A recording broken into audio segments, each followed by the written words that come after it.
Ma présence ici en qualité de ministre d'État, ministre de l'Agriculture, c'est pour souhaiter à ce que nous puissions rénover cette coopération, la rendre de plus en plus meilleure, nous aider à faire maintenant des grandes choses.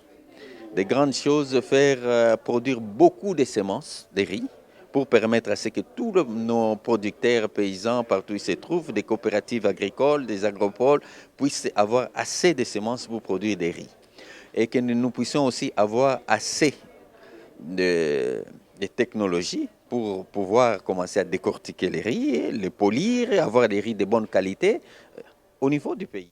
Nous avons voulu que, au-delà du secteur minier, que nous puissions également migrer vers le secteur agricole. Pour deux raisons. La première, c'est que la Chine a une population de 1,4 milliard qu'il faut nourrir chaque jour.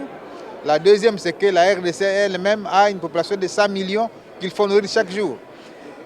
L'autre palier que nous avons abordé, c'est que, au-delà de l'exportation des produits bruts vers la Chine, les deux chefs d'État qui se sont rencontrés aujourd'hui ont voulu migrer vers la transformation des produits miniers pour que la transformation se passe sur le sol congolais de manière à créer suffisamment de richesses, mais également une valeur ajoutée à ces minéraux-là pour bénéficier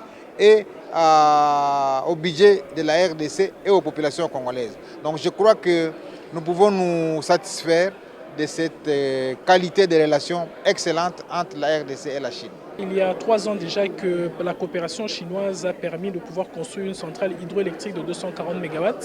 Et aujourd'hui, les entreprises chinoises veulent accompagner la RDC dans la production du photovoltaïque avec des gros groupes miniers qui veulent aussi s'investir dans le secteur de l'électricité.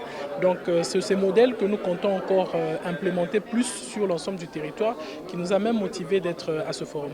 Et je pense bien que le partenariat chinois qui est aujourd'hui relevé au premier plan en termes de pays africains en relation avec la Chine serait encore plus porteur et nous espérons quitter ici avec des bonnes solutions et d'amener des investissements chinois dans le secteur de l'énergie, de l'hydroélectricité ainsi que de l'eau aussi parce que des usines de construction pour l'adduction en eau potable sont aussi en vue en RDC. À FOCAC à venir, c'est vraiment de dire, nous espérons qu'en partant d'ici, plusieurs investisseurs chinois vont pouvoir nous accompagner afin de nous permettre de mailler toute la République démocratique du Congo qui a besoin en réalité de 50 000 km de fibres. Mais aujourd'hui, nous sommes à 25% de cela, donc il y a vraiment du travail à faire. Et j'ose croire justement que nous allons des entreprises qui vont nous suivre dans le cadre des services numériques à offrir, vraiment une ouverture globale des entreprises qui vont accompagner la RDC à concrétiser le rêve qui est le nôtre, c'est-à-dire au centre de l'Afrique, devenir le moteur du développement du numérique pour la RDC, pour les pays limitrophes, pour l'Afrique en général.